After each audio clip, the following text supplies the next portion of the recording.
Hey guys, welcome back to the channel. Today we're looking at another casting resin, although I do apologize that this video is going to be a little bit different than normal. What we normally receive from resin companies is a bottle of resin that we can try. However, this company didn't send us a bottle. Instead, they sent us a box of our test models, our usual lineup, so we're not going to have any variability in that sense. But they were printed at their factory on their machines using their settings and everything. So a lot of these factors I simply can't talk about.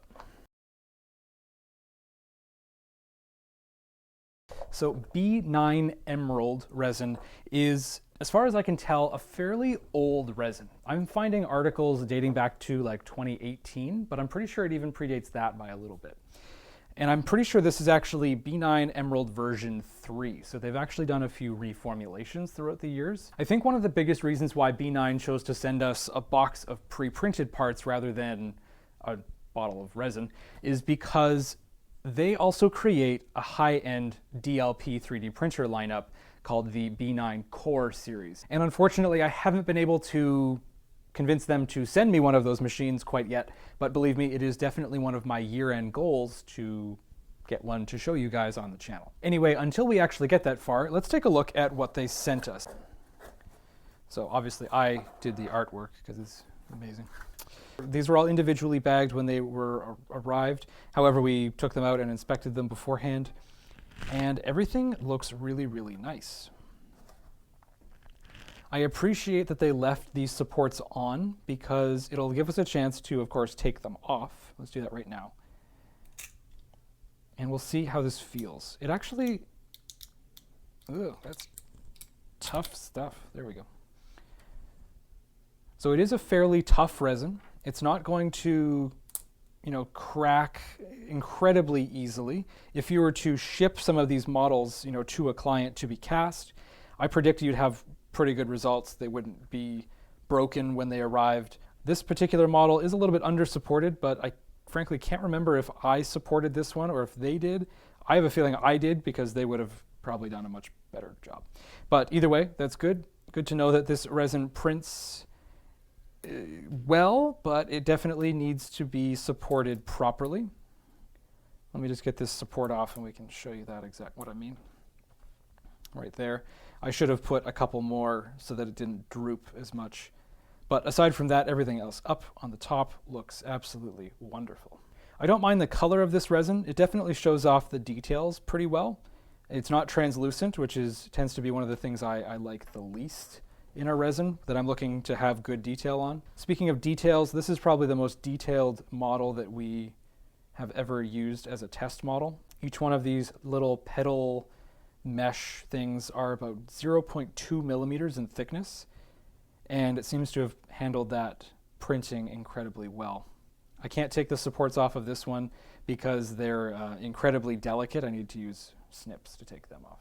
And the engagement ring looks really nice. I'm not really seeing a whole lot of surface texture. I do see print lines, but it's not abnormal, I suppose, in terms of print quality and what you might see on virtually any other printer that I'm aware of. When I take the supports off, I'm not seeing any real marks left behind. Now, I did pre-support these using like 0.2 millimeter supports in some cases, so they should be incredibly small if they're at all. And there's that really tiny engagement ring.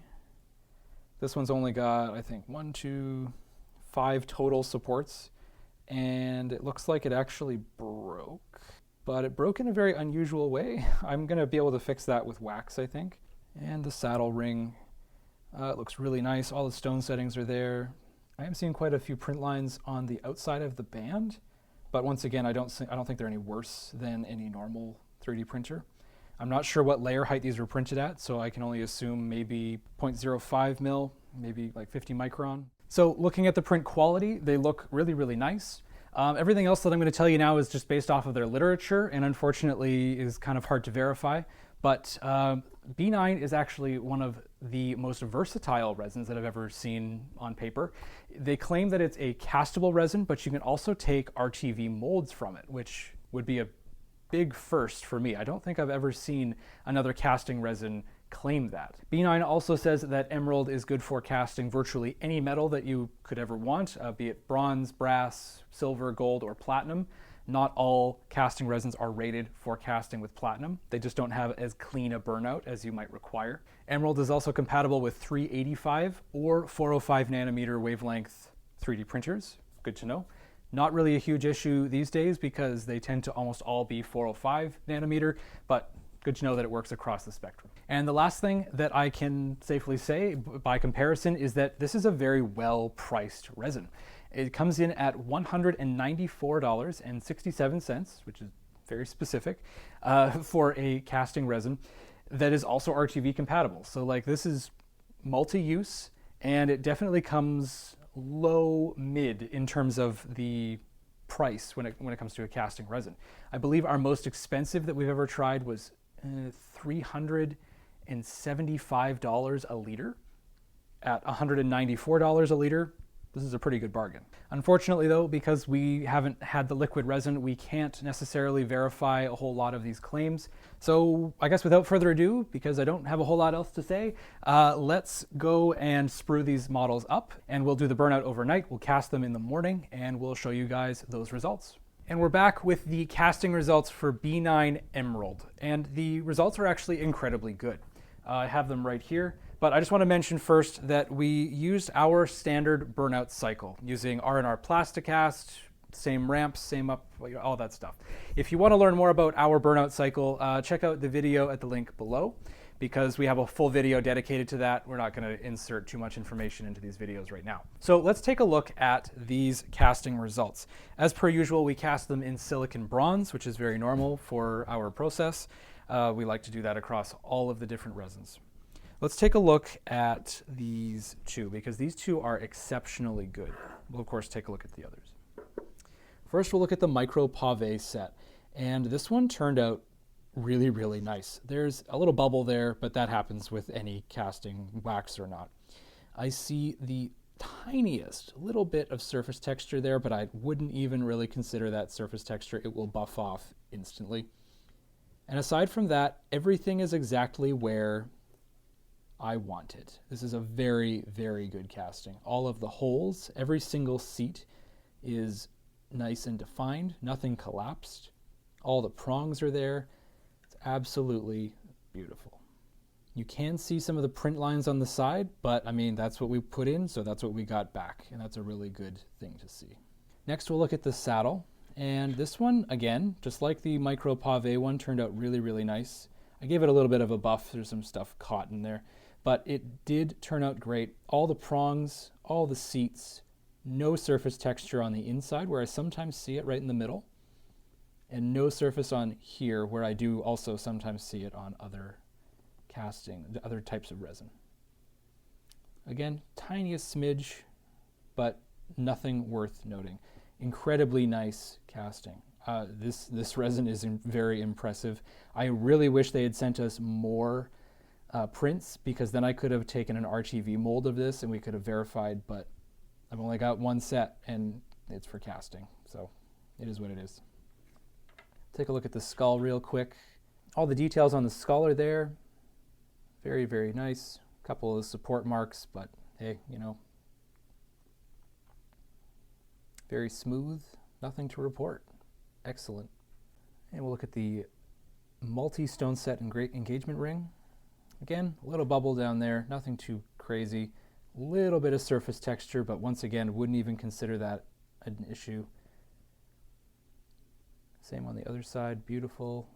No surface on the inside of the stone set. All the prongs are there. Everything is just beautiful. The tiny, tiny engagement ring. This one actually was the one that broke at some point. I actually fixed it with wax. It was broken right along that seam, and I just kind of glued it back together and cast it, and it worked great. Once again, no surface issues. Everything is just exactly as it should be. So these are phenomenal casting quality. We wouldn't expect any different. I would put this B9 Emerald stuff on par with something like the Asiga Supercast lineup. Really no question that the company is putting in serious effort to do the R&D, make sure that it's actually castable. But obviously, the biggest issue is that they didn't send us a bottle. And the printability aspect is at least half of these reviews. So I really can't give you a great conclusion here. We won't be adding this to our ranked list because we just don't have all the information, unfortunately. But based off of these casting results, with the box that they sent us, these are phenomenally good at a great price. And the fact that it's also RTV, or they claim that it's RTV moldable as well, just gives it another purpose. So I would strongly recommend exploring B9 Emerald Resin. But once again, I just don't have all the information, so I can't wholeheartedly recommend it to you guys. So that's all for this video. Thank you very much for watching. As we mentioned before, this won't be heading to our ranked list quite yet. We will do a redo, or at least do the printing aspect at a later date, we hope. I do apologize that this video was a little bit shorter, but I mean, when you cut out half the process, what do you want me to do? I'll do a little song and dance for you. Anyway, that's all for this video. Thank you very much for watching. I will see you guys in the next video.